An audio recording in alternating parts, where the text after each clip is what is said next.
creerse el cuento, es yo soy capaz, yo soy valiosa y para adelante. Es como un crecimiento personal poderoso. El mensaje es como la música es un camino que los artistas escogen para toda la vida y es un hijito que va a pasar por diferentes etapas.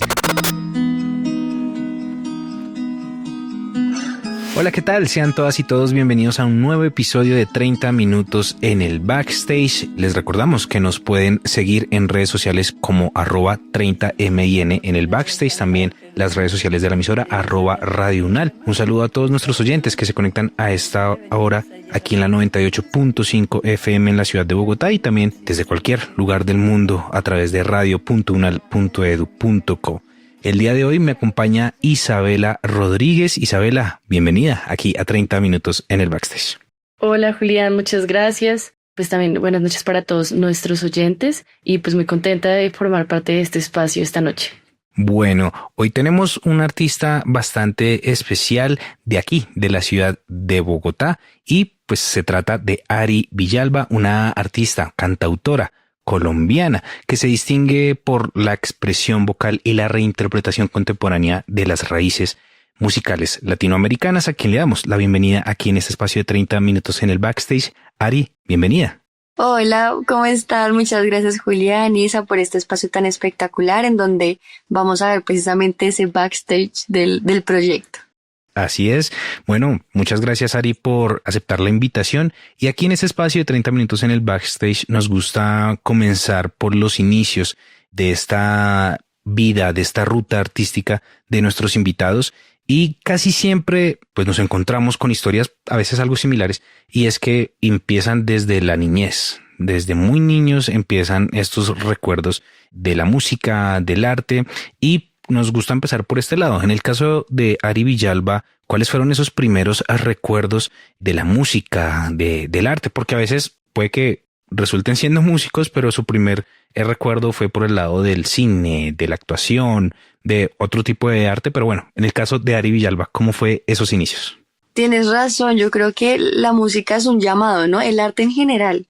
Ya lo que tú decías, llámese cine, teatro, música. Yo siento que el arte de cierta manera te llega desde un lugar muy, muy temprano en la edad. Y más que el arte en general es un oficio que está visto como, ¡ay, Dios mío, uno no se puede dedicar 100% al arte porque ¿de qué vas a vivir? Entonces sí o sí, siempre hay esta conexión genuina desde la infancia y tienes toda la razón. Desde muy temprana edad uno siente la conexión. Ya cómo surge la historia, ya es otro cuento. Pero sí yo creo que en la afinidad de los artistas es ese llamado y como esos anhelos del corazón que están ahí pendientes hasta que uno ya dice, bueno, ya, soy artista, me revelo. Entonces, en mi caso, tienes razón, el llamado fue desde muy chiquita, pero no vengo de una familia de músicos, no tengo contacto con la música, desde temprana edad. De hecho, legalmente yo soy ingeniera ambiental, especializada en educación y gestión ambiental. Entonces ya fue hasta una edad madura que la música realmente me pone a escoger porque el tiempo es muy limitado para todos. Entonces ya ahí toca mediar.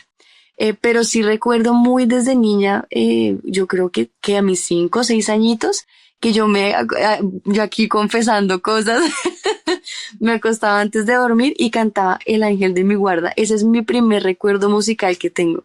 Entonces yo creo que sí, de esa afinidad musical viene desde un lugar muy, muy inocente, de una conexión como con el ser bien auténtica.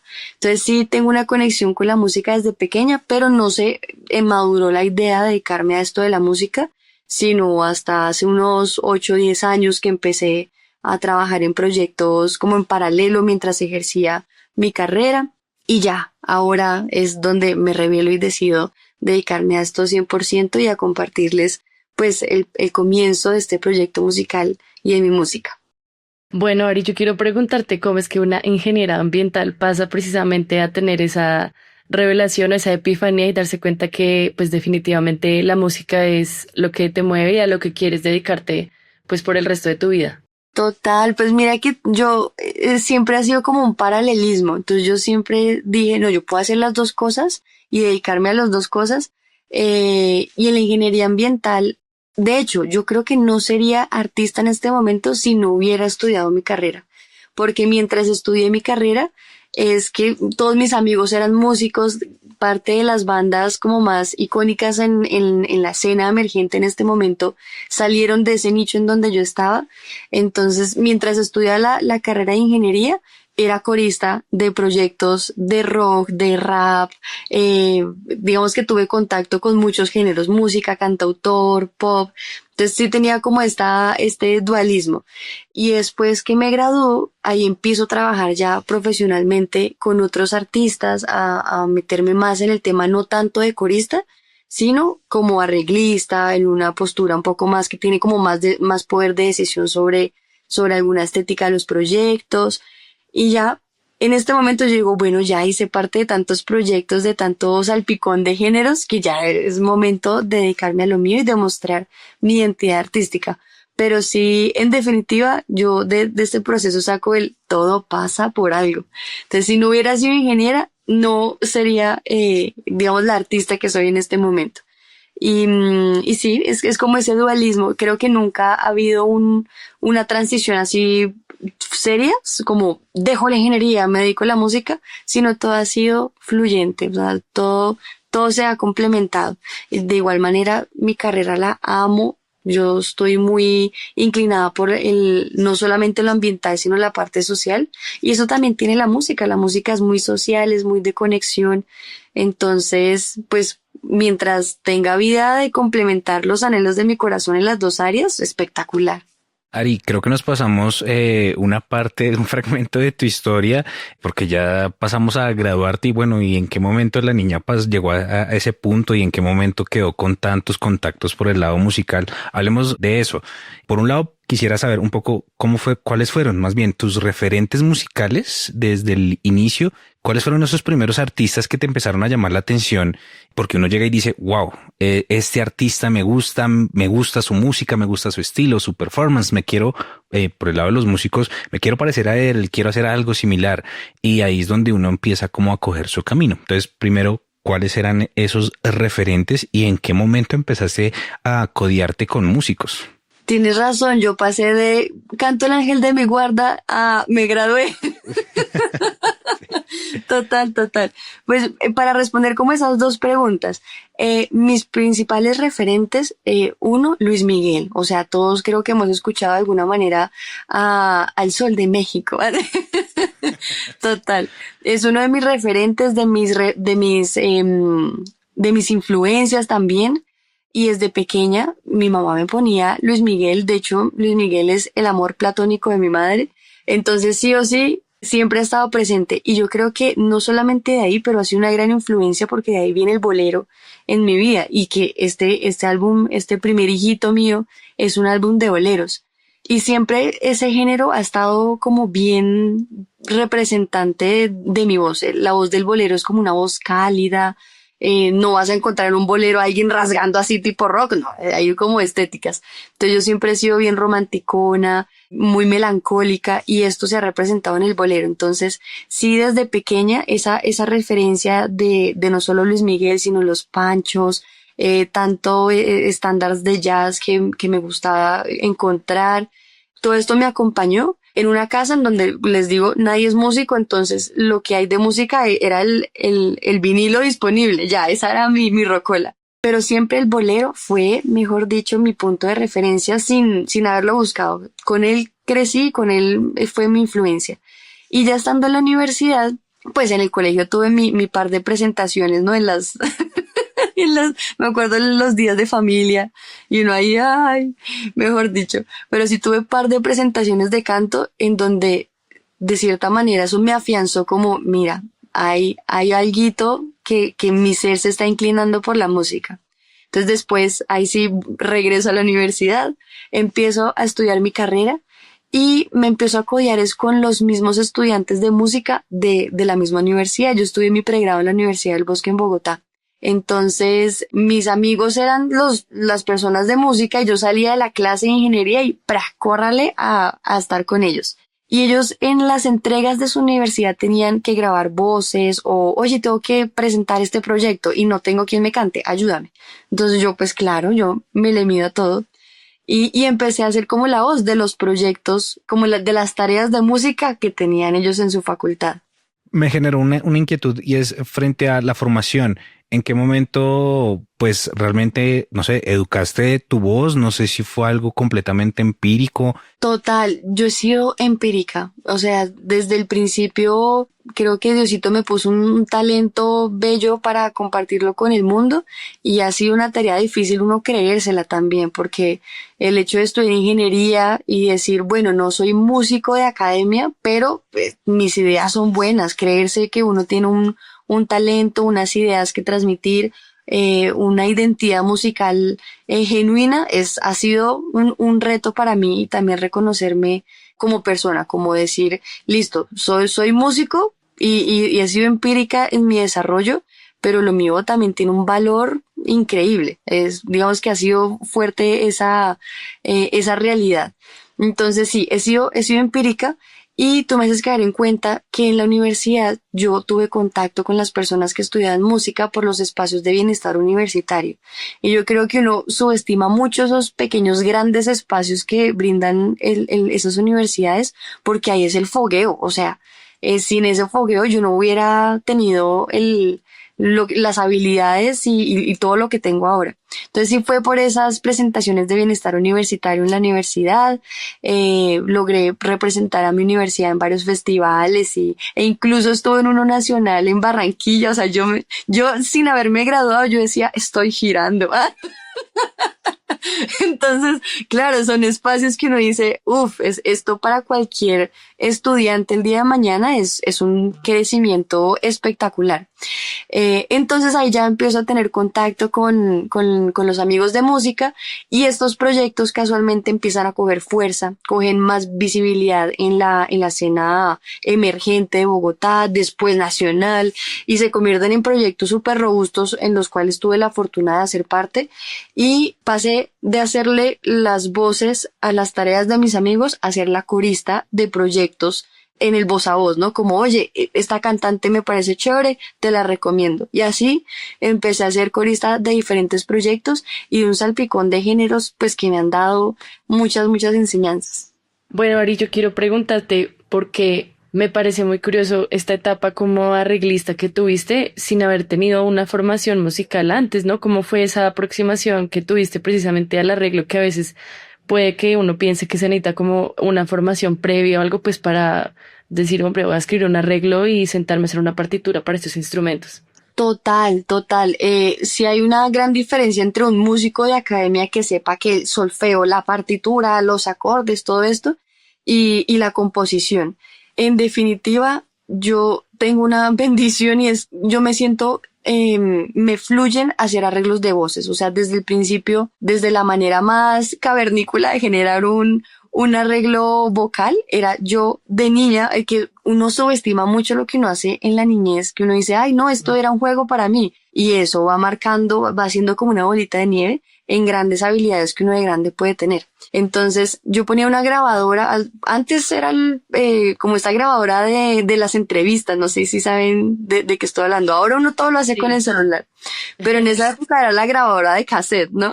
Y me salió una arruga diciendo eso. Se me cayó la cédula. Total. Entonces yo cogí estas grabadoras, me grababa una voz, la reproducía y encima de eso empezaba a cantar una voz que acompañaba esa voz, como hacerme una armonía, un acompañamiento. Pero esto yo lo hacía siempre pues de una manera muy, muy empírica, como ay, sonaba bonito, sin saber que eso en la parte musical pues implica, ay, que la quinta, la nota cuarta, sí, tantas cosas que ya se estudian formalmente. Entonces así empiezan los arreglos y ya pues no vengo de una familia acomodada, sino estrato medio, todos como la mayoría del país, sabemos que para que las oportunidades se den hay que trabajarlas y rebuscárselas. Entonces, cuando tuve la oportunidad de tener mi primer computador, ya como a mis 15 años, como a mis 16 años, alguien me pudo piratear yo aquí haciendo confesiones, me pudo piratear un programa de música. En ese programa de música pude grabarme por primera vez varias capas de voz. Entonces, cuando me grabo varias capas de voz y entiendo cómo es que funciona esto de hacer arreglos vocales, ahí ya se me abrió un mundo completo y desde ahí empecé a cacharrarle como a los programas y hacer arreglos de voces, no solamente en los programas, sino en los loops. Mi puesta en escena se basa en hacer voces en vivo. Entonces tengo unos loopers, que es como un aparatico que me graba y se queda ahí la voz como reproduciendo. Y yo sobre eso encima voy haciendo más voces y de esa manera me puedo acompañar. Entonces, sí, siempre esa exploración vocal ha sido importante en el proceso de descubrir lo de los arreglos vocales. Claro, y digamos que como entiendes precisamente cómo funciona y cómo se combina una voz con otra, las armonías, pues creo que también te da ese plus a la hora de mirar y producir las canciones. Hablemos ahora, Ari, precisamente de tu álbum debut. Ya hablamos un poco de tu historia, de ese proceso inicial. Ahora sí, ¿cómo nos lanzamos al agua en tu caso? ¿Cómo llega este disco? ¿De dónde nace finalmente? También, ¿cuál fue el objetivo también de este disco que fue lanzado en el segundo semestre del 2025? Total, mira que de este proceso, antes de decirles cómo surgió el álbum, yo digo que todo pasa por algo. O sea, uno subestima mucho también como los procesos y los tiempos. Me lanzo como artista con este álbum que se llama Lita, y se llama Lita por mi abuelita, porque es un álbum dedicado a mi abuelita y pues de cariño yo le decía Lita. Entonces, después de tener esta relación yo creo que fue un trabajo de 10 años en donde estuve con diferentes proyectos, lo que hablábamos siendo corista y demás, yo siempre tengo el anhelo de sacar mi propio proyecto musical. Y si no hubiera sido por este álbum y la manera en que surgió, pues yo en este momento no tendría este producto. El álbum de Lita surge porque era un regalo que yo tenía pensado para mi abuelita, un regalo de cumpleaños. Empecé a hacer sesiones en vivo, pues porque era lo más económico, ¿no? Entonces uno no se mete al estudio, sino en una sola toma, cantas y te queda audio y video. Eso es como la manera más cómoda y más económica. Entonces empezaron estas sesiones en vivo y yo vi que tenía mucho potencial. Entonces ahí sí le invertí, me metí en un estudio, hice arreglos más complejos y faltando una canción para terminar el álbum, que era, lo repito, un regalo como para ella, en su cumpleaños ella fallece. Entonces fue como un balde de agua y yo dije, bueno, este regalo no llegó a las manos que estaba pensado. Lo dejé ahí guardadito, lo dejé yo creo que más de un año guardado. Tuve mi proceso de duelo, toda la cosa, y yo después también entendía que nosotros como seres humanos pues tenemos una mente limitada al entendimiento de cómo la energía llega a otras partes. Entonces, después de un tiempo decidí que iba a sacar este álbum, que iba a ser mi primer hijito, mi primer, digamos que producto de este proyecto musical, y que de alguna u otra forma llegara a los oídos de mi abuela en donde sea que esté. Uno no sabe cómo funciona la música, la energía, y de alguna u otra manera todos nuestros seres queridos que ya no están nos acompañan. Entonces decidí sacar este álbum. Y cada canción del álbum, después de este lanzamiento, en el segundo semestre del año pasado, le he hecho su propio videoclip. Y ha sido como ese mensaje recibido en silencio, que uno sabe que eso llegó a donde tenía que llegar. Entonces sí, Lita surge así, surge como un regalo, pero si no hubiera sido de esta manera, no me hubiera lanzado como artista. Entonces agradezco mucho el proceso y así comienza, digamos, la historia de mi proyecto. Bueno, Ari, ya nos van quedando pocos minutos, pero yo te quiero preguntar a propósito de lo que mencionabas de que esto es un regalo para tu abuelita. ¿Ella fue quien te acercó precisamente a este género?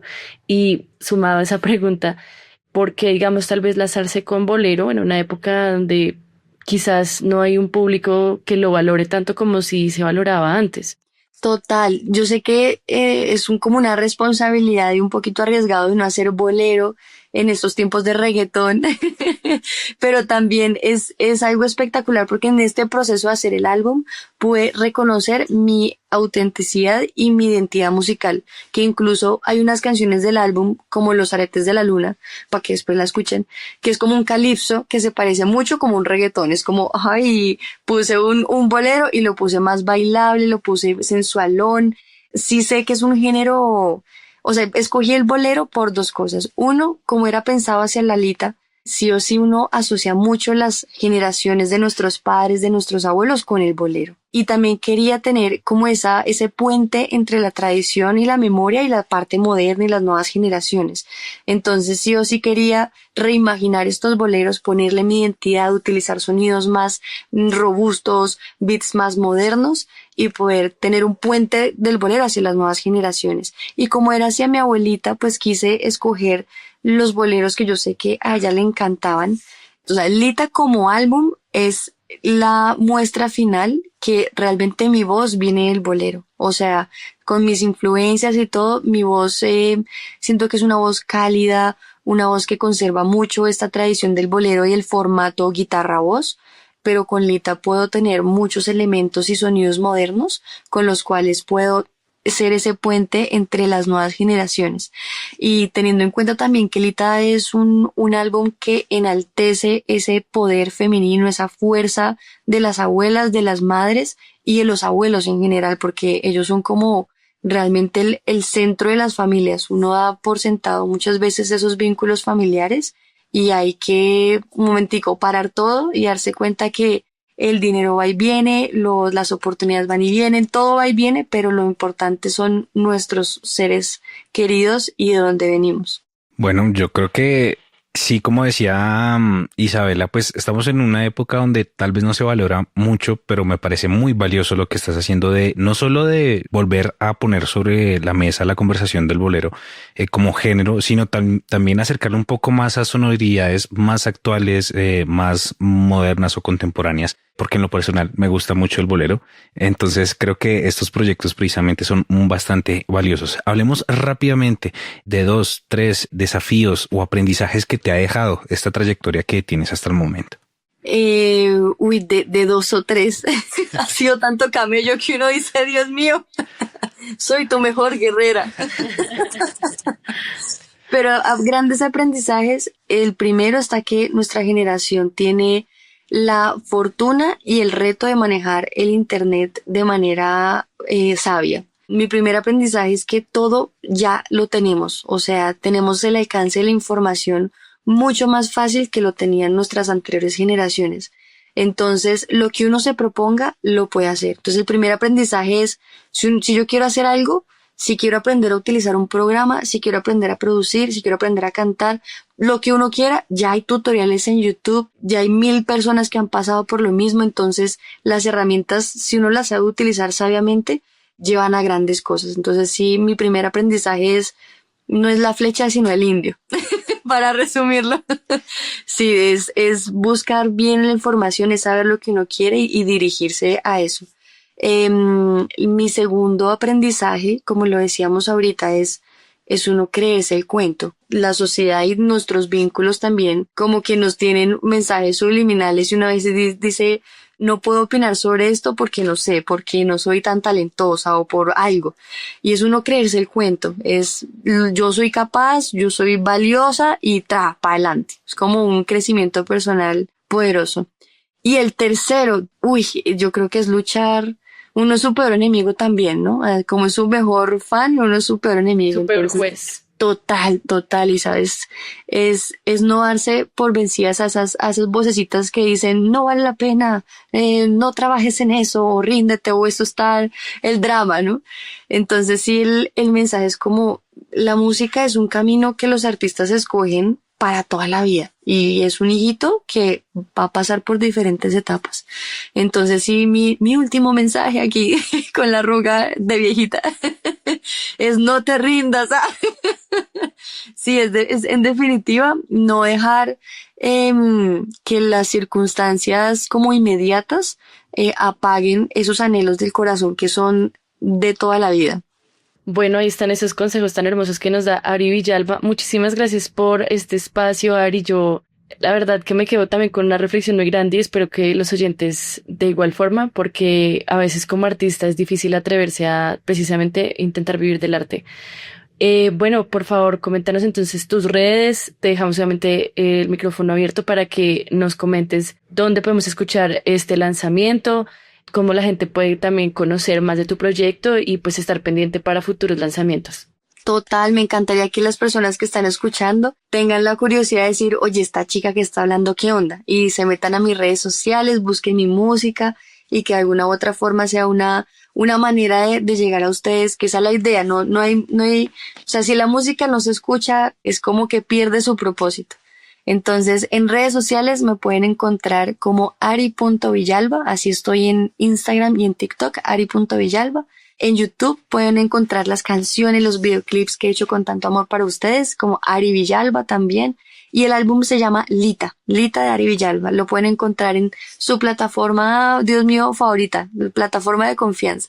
Entonces, Lita de Ari Villalba ya está disponible y me encantaría pues invitarlos a mi primer concierto. El primer concierto ya está agendado, está para el próximo 20 de junio, que es en unos días prácticamente.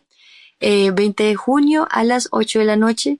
Toda la información la pueden encontrar en mis redes sociales. Yo ahí estoy publicando constantemente el flyer, cómo conseguir la boletería y demás. Pero lo importante es conectar con las personas que nos están escuchando. Entonces, bacano que puedan escuchar mi música y que se conecten con mi proyecto. Ari Villalba, cantante, cantautora colombiana, bogotana. Muchas gracias por acompañarnos en esta edición de 30 minutos en el backstage. Ari.Villalba en redes sociales. Les recordamos que a nosotros también nos encuentran en Facebook, en Instagram, en TikTok, en YouTube como @30min en el backstage. Un agradecimiento a Isabela Rodríguez, quien nos acompañó también en esta emisión. Un saludo a Lina María Cabrejo y quien les habla, los acompañó en esta emisión, Julián Moreno. Nos encontramos en una semana también con más artistas, más anécdotas y más historias.